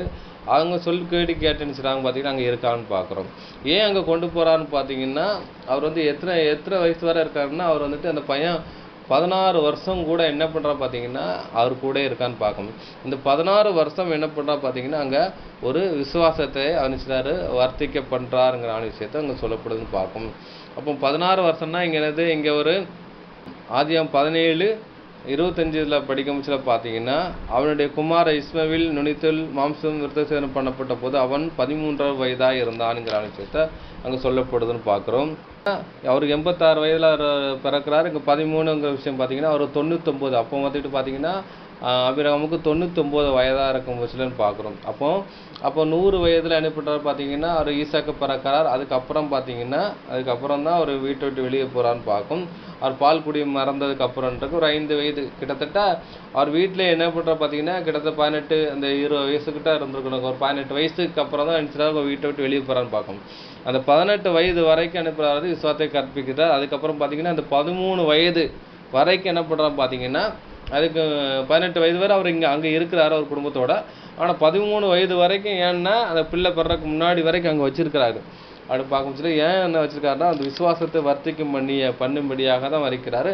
அப்போ பார்த்தீங்கன்னா ஏன் அதுக்கு ஏன் அங்கே வச்சிருக்காருன்னு பார்த்தீங்கன்னா அந்த 18ஆம் வசனத்தில் படிக்கும்போது பார்த்தீங்கன்னா 19ஆம் வசனத்தில் 20ஆம் வசனத்தில் படிக்கும்போது பார்த்தீங்கன்னா ஆபிரகாமை நோக்கி இந்த அடிமை பெண்ணும் அவள் மகனையும் புறம்பே தள்ளும் என் ஈசாக்கு சுதந்திரவல்லே இல்லைன்றாரு. பின்பு என்ன பார்த்தீங்கன்னா வந்துட்டு ஆதியாகமம் 21ஆம் அதிகாரத்தில் இப்போ 9ஆம் வசனம் படிக்கும்போது பார்த்தீங்கன்னா பின்பு எகிப்து தேசத்தாகிய ஆகார் ஆபிரகாம் பெற்ற குமாரனை பரியாசம் பண்ணிக்கிறதே சாரால் கண்டு அப்படின்னு சொல்லிட்டு இருக்கு. அப்போ பார்த்தீங்கன்னா ஏன் கண்டுன்னு பார்த்தீங்கன்னா நான் தான் வந்துட்டு மூத்த மகன், நான் தான் வந்துட்டு சேஷ்டபுத்திரங்கிற விஷயத்த அவங்க சொல்லியிருப்பான்னு பார்க்கும். அப்படிலாம் இருந்திருக்கலாம். பிரயாசங்கன்னா நான் தான் மூத்த மகன் ஏதோ சொல்லியிருக்கலாம், ஏதோ நடந்திருக்கு. ஆனால் பார்த்தீங்கன்னா இங்கே வந்துட்டு பார்த்தீங்கன்னா வாக்குத்தத்தம் மகன் வந்ததுக்கப்புறம் இந்த மகனை நினைச்சா வெளியே அனுப்புகிறான்னு பார்க்குறோம். அப்போ பார்த்தீங்கன்னா ஏன் அந்த ஆகாரையும் இந்த இஸ்மவேலையும் அங்கே வச்சுருந்தான்னு பார்த்தீங்கன்னா சாராளுக்கு ஒரு விசுவாசத்தை வர்த்தகம் பண்ணும்படியாக தான் அங்கே வச்சுருக்கிறாங்கிற விஷயத்தை தான் வேதம் நமக்கு வலியுறுத்துதுன்னு பார்க்குறோம். அதுக்கப்புறம் பார்த்தீங்கன்னா படிச்சிடலாம்.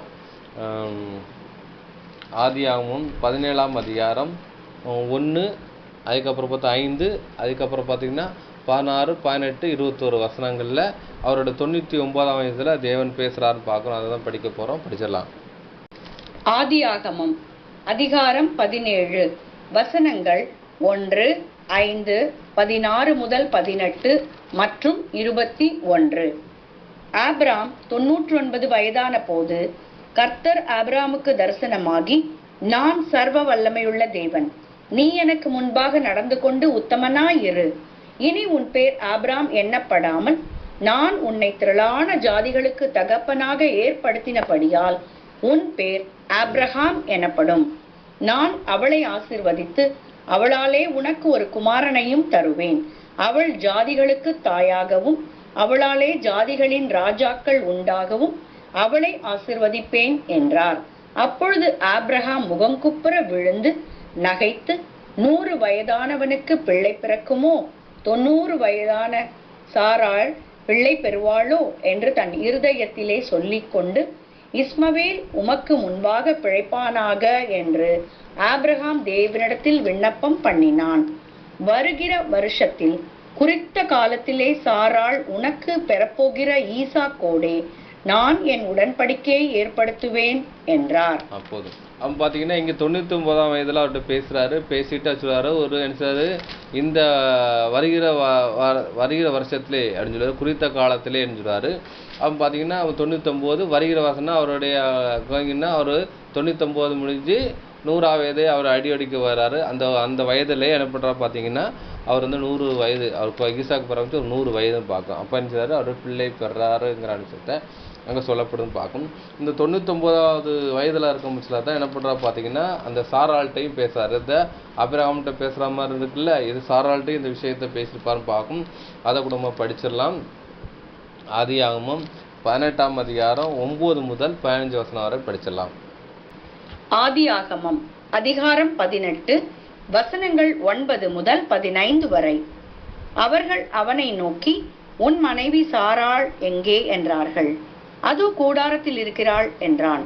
அப்பொழுது அவர், ஒரு உற்பவ கால திட்டத்தில் நிச்சயமாய் உன்னிடத்திற்கு திரும்ப வருவேன். அப்பொழுது உன் மனைவியாகிய சாராளுக்கு ஒரு குமாரன் இருப்பான் என்றார். சாராள் அவருக்கு பின்புறமாய் கூடார வாசலில் இதை கேட்டு கொண்டிருந்தாள்.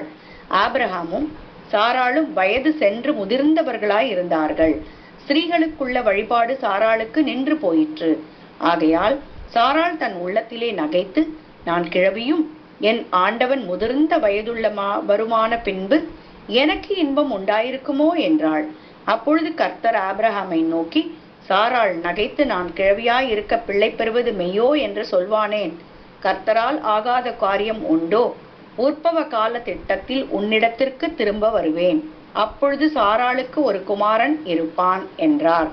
சாராள் பயந்து, நான் நகைக்கவில்லை என்று மறுத்தாள். அதற்கு அவர், இல்லை, நீ நகைத்தாய் என்றார். இப்போ மத்திய இவங்க நகைத்தது விசுவாசம் இல்லாத மாதிரி தெரியும். ஆனால் பார்த்தீங்கன்னா நகைத்தது எப்படி, அங்கே ஆதியாகமம் 17:17 எப்படி அபிரகாம் வந்து நகைத்தாரோ அதே நகைப்பு தான் இங்கே. அப்போ பார்த்தீங்கன்னா இது எப்போ இந்த இன்சிடென்ட் எப்போ நடக்கும்னு பார்த்தீங்கன்னா அதே 99 வயதுலையும் நடக்கும் பார்க்கலாம். அவருக்கு 99, இந்த அம்மாவுக்கு என்னது 89 வயசுலையும் இந்த விஷயங்கள் நடக்கு. இதுக்கு முன்னாடி 17ஆம் வசனத்தில் படிச்சிங்கன்னா என்ன சொல்கிறேன்னா, அவருடைய குமாரன் இஸ்மவேலின் நுனித்தோழி மாம்சத்தை விசேஷம் பண்ணப்பட்டு அவன் 13ஆவது வயதாக இருந்தான் இருக்கு. அப்போ பார்த்தீங்கன்னா 86 வயதில் இஸ்மவேல் பிறக்கிறாரு. இப்போ 13 வயதுன்னு பார்க்கும் சொல்ல பார்த்தீங்கன்னா அப்போ மொத்தத்தில் அவருடைய அபிரகாமோட வயசு பார்த்தீங்கன்னா 99ன்னு பார்க்கணும். அந்த 99 வயதில் தான் அவர் பேசுகிறாரு. அதே வயசில் தான் அவங்க விஷயம் சொல்கிறாரு. இந்த வயதில் தான் இவர்கிட்ட வந்து பேசுகிறாரு. அந்த அவர்கிட்ட பேசிகிட்டு இருக்க முடிச்சல தான் எங்கேயும் சொல்கிறாரு. அப்போ வந்து வெளியே பேசுகிறாரு. அந்த டைமில் பேச முடிச்சு தான் சொல்கிறாரு. அப்போ வந்துட்டு எனக்கு வழிபாடு நின்று போச்சு அப்படின்னு சொல்லி, நீ உற்பத்தி காலத்திலே அப்படின்னு சொல்லி சொல்கிறாரு. அது நீங்கள் வந்துட்டு 17ஆம் வசனத்தில் 21ஆம் வசனத்தில் சொல்ல, வருகிற வருஷத்திலே குறித்த காலத்தை சாராள் உனக்கு பெறப்போகிற ஈசாக்கோடு நான் உடன்படிக்கை இது பண்ணுவேன்ட்டு, ஈசாக்கோடுன்ட்டு பேரை கூட அங்கே சொல்லிட்டாருன்னு பார்க்கும். அதே மாதிரி பார்த்தீங்கன்னா இங்கேயும் பார்த்தீங்கன்னா அவர் சொல்கிறாரு, என்ன சொல்கிறாருன்னா, கர்த்தரால் ஆகாத காரியம் உண்டு இல்லை அப்படின்னு சொல்லி சொல்கிறாரு. என்ன சொல்கிறாரு, உனக்கு வந்துட்டு ஒரு குமாரனை தருவேனுங்கிற விஷயத்த சொல்கிறாரு. அப்பொழுது அவர் ஒரு உற்பத்தி காலத்திட்டத்தில் நிச்சயம் உன்னிடத்தில் வருவேன், அப்பொழுது உன் மனைவியை சாரால் ஒரு குமாரன் இருப்பார் என்று சொன்னான் இருக்கு. அப்போ என்ன சொல்கிறாருன்னா உற்பத்தி, அதை வருங்காலத்தில் அந்த வர்ற விஷயத்துலேங்கிற விஷயத்த அவர் சொல்கிறார். உற்பத்தி காலம்னா அந்த குழந்தை அந்த உண்டாக்குற விஷயத்த அவர் சொல்கிறான்னு பார்க்கணும். அதுதான் சொல்கிறாரு. அப்போ வந்து இந்த டைம் எப்போன்னு பார்த்தீங்கன்னா அவருங்க அபிரகாமுடைய 99, இந்த சாராளுக்கு 89 வயதில் தான் அந்த நடக்குது. அவன் பார்த்தீங்கன்னா அந்த 90 அவங்கிற விஷயத்த அவர் சொல்கிறார். 10 வயசு டிஃப்ரெண்ட் பார்க்கும். இப்போ 90 வயதா அப்படின்றது அவங்க 90 வயதுன்னு பார்க்கும் சாராளுக்கு. அப்போ 90 வயது இருக்குது. என்ன சொல்கிறது பார்த்தீங்கன்னா இவருக்கு 99 வயதுன்னு பார்க்கும் ஃப்ரெண்ட். அப்போ பார்த்தீங்கன்னா அவருக்கு 100 வயதுன்னு பார்க்கும். அப்போ இவங்களுக்கு என்ன இப்போ எத்தனை வயது இருக்குது, 91ன்னு பார்க்கும். கிட்டத்தட்ட ஒரு 9 வயசு டிஃப்ரெண்ட்டில் இருக்குன்னு பார்க்கும். இப்படி இருக்குது. அந்த டைமில் தான் என்ன பண்ணுறா பார்த்தீங்கன்னா அந்த 90 வயது, அப்போ பார்த்தீங்கன்னா இந்த கருத்தில் 90 வயதில் அவங்க வழிபாடு நின்று போச்சு. அந்த டைமில் தான் அவங்க விஷயம் சொல்கிறான்னு பார்க்கணும். அப்போ வந்துட்டு நகைக்கிற விஷயம் என்னென்னா அவங்க வந்துட்டு சந்தோஷத்தினால நகைத்தாங்க வழியாக வேறு ஒரு வயதுன்னு பார்க்கும். அதுக்கப்புறம் பிள்ளை பெறுறதுங்கிற விஷயத்தை படிக்க போகிறோம். ஆதியாகமம் 21ஆம் அதிகாரம் 1 to 6 வசனம் படிக்கலாம். ஆதியாகமம் அதிகாரம் 21 வசனங்கள் 1 முதல் 6 வரை மற்றும் 9 முதல் 12 வரை. கர்த்தர் தாம் சொல்லியிருந்தபடி சாராள் பேரில் கடாட்சமானார். கர்த்தர் தாம் உரைத்தபடியே சாராளுக்கு செய்தருளினார். ஆபிரகாம் முதிர் வயதாயிருக்கையில் சாராள் கர்ப்பவதியாகி தேவன் குறித்திருந்த காலத்திலே அவனுக்கு ஒரு குமாரனை பெற்றாள். அப்பொழுது ஆபிரகாம் தனக்கு சாராள் பெற்ற குமாரனுக்கு ஈசாக்கு என்று பெயரிட்டான். தன் குமாரனாகிய ஈசாக்கு பிறந்த 8ஆம் நாளிலே ஆபிரகாம் தனக்கு தேவன் கட்டளையிட்டிருந்தபடி அவனுக்கு விருத்தசேதனம் பண்ணினான். தன் குமாரனாகிய ஈசாக்கு பிறந்த போது ஆபிரகாம் 100 வயதாயிருந்தான். அப்பொழுது சாராள், தேவன் என்னை நகைக்க பண்ணினார், இதை கேட்கிற யாவரும் என்னோடே நகைப்பார்கள். பின்பு எகிப்து தேசத்தாளாகிய ஆகார் ஆபிரகாமுக்கு பெற்ற குமாரன் பரியாசம் பண்ணுகிறதை சாராள் கண்டு ஆபிரகாமை நோக்கி, இந்த அடிமை பெண்ணையும் அவன் மகனையும் புறம்பே தள்ளும். இந்த அடிமை பெண்ணின் மகன் என் குமாரனாகிய ஈசாக்கோடே சுதந்திரவாளியா இருப்பதில்லை என்றாள். தன் மகனை குறித்து சொல்லப்பட்ட இந்த காரியம் ஆபிரகாமுக்கு மிகவும் துக்கமாயிருந்தது. அப்பொழுது தேவன் ஆபிரகாமை நோக்கி, அந்த பிள்ளையையும் உன் அடிமை பெண்ணையும் குறித்து சொல்லப்பட்டது உனக்கு துக்கமாய் இருக்க வேண்டாம். ஈசாக்கினிடத்தில் உன் சந்ததி விளங்கும். ஆதலால் சாராள் உனக்கு சொல்வதெல்லாவற்றையும் கேள். இப்போ பார்த்தீங்கன்னா இப்போ வந்துட்டு இந்த இஸ்மவேல் வந்துட்டு ஆகாரோட வயிற்றுல இருக்கும் சில இவங்க ஓடி போகிறாங்க. தேவ தூதனே என்ன சொல்கிறாரு பார்த்தீங்கன்னா, நீ போய் சேரு, அங்கே இருன்னு சொல்லி சொல்கிறாரு. இப்போ பார்த்தீங்கன்னா இங்கே வந்துட்டு அதே பிரச்சனை இவங்க டார்ச்சர் பண்ணி இவங்க வந்துட்டு ஆபிரகாம்கிட்ட சொல்கிறாங்க, சொல்ல வச்சு துரத்தி விட சொல்கிறாங்க. ஆபிரகாம் தேவனிடத்தை கேட்க முச்சில் சாராள் சொல்கிறபடி கேளு, அவங்கள அனுப்பி விடுங்கிற அனுப்பிச்சு சொல்கிறாரு. இப்போ என்னென்னா வாக்குத்தத்த பிள்ளை பிறந்துட்டார், யார் ஈசாக்கு பிறந்துட்டார். பிறந்ததுக்கு அப்புறம் பார்த்தீங்கன்னா இந்த இஸ்மவேல் இல்லை வேண்டாங்கிற அனுப்பிச்சத்தை சொல்லி இது பண்ணுறாரு பார்க்கும். இந்த ஆகாரும் இஸ்மவேலும் ஏன் அவங்க வீட்டில் இருந்தாங்கன்னா சாராளுடைய விசுவாசத்தை வர்த்திக்கும் பண்ணும்படியாகத்தான். ஏன்னா அந்த சாராள் வந்துக்கிட்டு அந்த ஆகாரையும் இந்த இஸ்மவேலையும் பார்க்கும் போச்சுல பார்த்தீங்கன்னா அப்போ பார்த்தீங்கன்னா இந்த என் கணவனுக்கு குழந்தை பெற ஸ்லாக்கியம் இருக்குது, ஆனால் எனக்கு இல்லையேன்னு சொல்லி அவங்களுக்கு ஒரு தாழ்வு மனப்பான்மை. அந்த தாழ்வு மனப்பான்மையை தேவனிடத்தில் வந்து கேட்டு அந்த பெற்றுக்கொள்ளணும். ஆனால் அவங்களுக்கு பெறலை, அவங்க வந்து கடைசி வரை கேட்கவே இல்லை. ஆனால் தேவனே வந்து அவங்க காது கேட்கறதுக்கு சொல்லி கடைசியில் அவங்க விசுவாசத்தை வர்த்திக்கும் பண்ணும்படியாக அந்த விஷயம் பண்ணார். ஆனாலும் நினச்சிட்டாங்க, அவங்க கேட்டாங்க, விசுவாசித்தாங்க. அதுக்கப்புறம் தான் அவங்களுக்கு நீதி எண்ணப்பட்டதுன்னு சொல்லப்படுது. நகைக்கிற விஷயம்னா அவங்க இது விசுவாசிக்காங்கன்னு பார்க்கும். அதை தான் எப்ரேயரில் சொல்ல முடிச்சல பார்த்தீங்கன்னா அவங்க வந்துட்டு ஆபிரகாம் 100 வயது, அவங்களுக்கு 91 வயது அந்த மாதிரி விஷயம் சொல்லியிருக்காரு. அந்த டைமில் நினச்சிட்டாங்க பெறாங்க. ஆபிரகாமுடைய 100ஆம் வயதையும் அவங்களோட 91ஆம் பிள்ளை பிற ஒரு ஸ்லாக்கியத்தை வந்துட்டு பெற்றுக்கொண்டாருன்னு பார்க்கும். அப்போ வந்துட்டு இந்த 25 வருடமாக ஈசாக்கு படுறாக்கு பெறக்கூடாது. இந்த 25 வருஷத்துக்கு காலதாமத்துக்கு யார் காரணம் பார்த்தீங்கன்னா சாரால் தான் காரணம் பார்க்கும். அவங்கள்ட்ட விசுவாச குறைன்னு பார்க்கும். இந்த விசுவாச வர்த்திக்கும்படியாக தான் இந்த விஷயங்கள் பண்ணியிருக்கான்னு பார்க்கும். நம்ம அது மாதிரி ரோமர் 4ஆம் அதிகாரத்தில் படிக்கும் முச்சில பார்த்தீங்கன்னா ஆபிரகாமை குறித்தும் சாராலை குறித்து சொல்ல முச்சில, அவங்க விசுவாச பயணத்தை சொல்ல முச்சில என்ன சொல்கிறாருன்னா பவுல் என்ன சொல்கிறாருன்னா இந்த விஷயம் வந்துட்டு சொல்லப்பட்டது வந்துட்டு அவங்களுக்குள்ள நமக்காக எழுதப்பட்டதுங்கிறான விஷயத்த அவர் சொல்லியிருக்கான்னு பார்க்கணும். ஏன் சொல்லியிருக்கான்னு பார்த்தீங்கன்னா இதில் ஏன் சொல்கிறாருன்னா நம்மளுக்கும் அதே மாதிரி தான் தேவனிடத்தில் வந்து விசுவாசத்தை வர்த்திக்கும்படியாக தேவன் பார்த்தீங்கன்னா இந்த விஷயம் பண்ணுறாரு. இந்த பாடத்தினுடைய நமக்கு இதில் இந்த பாடத்தை கொடுத்ததே நோக்கம் என்ன பார்த்தீங்கன்னா நம்மளுக்கு என்ன பண்ண பார்த்தீங்கன்னா இந்த விசுவாசத்தை வர்த்திக்கும்படியாக எப்படி சாராளுக்கு ஒரு விசுவாசத்தை வர்த்திக்கும்படியாக அங்கே வந்து ஒரு ஆகாரும் ஒரு இஸ்மவேல் வராங்களோ அதே மாதிரி நமக்கு வந்துட்டு பார்த்தீங்கன்னா இந்த ஆகார் யார் எகிப்து தேசத்திலான ஒரு பெண் பார்க்குறோம். அதே மாதிரி எகிப்து பாவம் உலகம், அந்த பாவம் உலகத்துலேருந்து தேவன் நம்மளுக்கு விசுவாசத்தை கற்றுக் கொடுக்கும்படியாக என்ன பண்ணுறோம் பார்த்தீங்கன்னா தேவன் வந்துட்டு இந்த உலகத்தில் நல்ல மனிதர்கள். இன்னொரு விஷயம் பார்த்தீங்கன்னா நமக்கு வந்துட்டு ரொம்ப நெருக்கமான விஷயங்களை பரம்பிச்சு பார்த்தீங்கன்னா வேலை சூழ்நிலைகள், வேலை பழுகள், பிள்ளைகள் படிப்புகள், நிறைய விஷயங்கள் அடிச்சது வியாதி பிறந்து உருண்டு பிறண்டு ஓடுவோம். ஆனாலும் தேவன் என்ன பண்ணுறோம் பார்த்தீங்கன்னா அந்த விசுவாசத்தை என்ன பண்ணுறாரு உலகத்து மூலமாக நமக்கு கற்றுக் கொடுத்துக்கிட்டே இருப்பார். தேவன் செய்த நன்மைகளை உலகத்து மூலமாக கற்றுக் கொடுப்பாரு. ஏன் உலக மனத்தர்கள் நமக்கு வந்து வியாதி மனத்தில் அவங்க வந்து மறித்து ஒன்றும் இல்லாமல் போகிறாங்க. அதே மாதிரி பார்த்தீங்கன்னா நம்மளுக்கு வந்த கஷ்டங்கள் அவங்களுக்கு வந்து என்னைக்கோ என்ன பார்த்தீங்கன்னா நிர்மூலமாகி போயிருப்பாங்க. ஆனாலும் என்ன பண்ணுறா பார்த்தீங்கன்னா தேவன் நம்மளுக்கு விடாமல் நினச்சிற இந்த விசுவாச பாதையில் நினச்சிடா பார்த்தீங்கன்னா அந்த உலகத்தை வச்சு கற்றுக் கொடுத்து என்ன பண்ணுறாரு நான் உன் கூட இருக்கேன் அப்படின்னு சொல்லி நிறைய நன்மைகள் செய்து தேவனிடத்தில் நினச்சிடா பார்த்தீங்கன்னா வாக்குத்தத்தம் மாதிரி ஈசாக்கு ஆகிய நமக்கு வந்துட்டு புது சிருஷ்டியை நமக்குள்ளே உருவாகிற வரைக்கும் நினச்சிடாரு நம்ம அனுதினமும் கற்ப வேதனைப்படுறோம். அதுக்கு ஏன் போடுறோம் பார்த்தீங்கன்னா இந்த புது சிருஷ்டி உருவாகிறது. அப்போ எப்படி சாரால் வந்துட்டு வாக்குத்தத்தம் பிள்ளையாகிய அந்த ஈசாக்கு படுறதுக்கு அவளுக்கு விசுவாசத்தை காலந்தாமதம் ஆணிச்சு. ஆனாலும் என்ன செய்றாரு அவங்களுக்கு ஒரு விசுவாசத்தை வந்துட்டு இந்த ஆகார் மூலம் கற்றுக் கொடுத்தாரு. அதே மாதிரி நமக்கு என்ன பண்ணுவார் பார்த்தீங்கன்னா இந்த உலகத்து மூலமாகவும் நினச்சது பார்த்தீங்கன்னா விசுவாசத்தை நினச்சதை கற்றுக் கொடுப்பார். நான் உன்னோடு இருக்கேன்னு சொல்லி சகல நன்மைகளை கொடுத்து நினச்சதை கற்றுக் கொடுப்பார். நம்ம நினச்சது நம்ம லெக்கை நினச்சது ஓடணும். புது சிருஷ்டி அந்த பிள்ளை பிறந்து அந்த பிள்ளை தான் சிங்காசனத்தை எடுத்துக்கொள்ள வேண்டும். அதுக்காக இது பண்ணுறாரு பார்க்கும். சாராய்ங்கிற விஷயம் என்ன பிரின்சஸ் என்ற அர்த்தம். அது சாராய்னா இளவரசின்னு அர்த்தம். அவங்க ராணி மாதிரி தான் அந்த வீட்டில் இருந்தாங்க. ஆனால் மலடியாக இருந்தாங்க, ராணி மாதிரி இருந்தாங்க. ஆனால் சாராளுங்கிறான விஷயம் பார்த்தீங்கன்னா நோபல் உமன், உன்னத பெண்ணாக மாறிட்டாங்கன்னு பார்க்கும். அப்போ பார்த்தீங்கன்னா என்ன உன்னத பெண்ணுங்கிற விஷயம் என்னென்னா அந்த சாராயாக இருக்கும் பட்சத்தில் அவங்க ஒரு சில குடும்பத்தில் இளவரசியாக இறந்துருப்பாங்க. ஆனாலும் நினச்சி பார்த்தீங்கன்னா அவங்க வாழ்க்கை அதோட முடிஞ்சு போயிருக்கும். அவங்க பேர் சொல்ல முடியாமல் ஆகியிருந்திருக்கும்.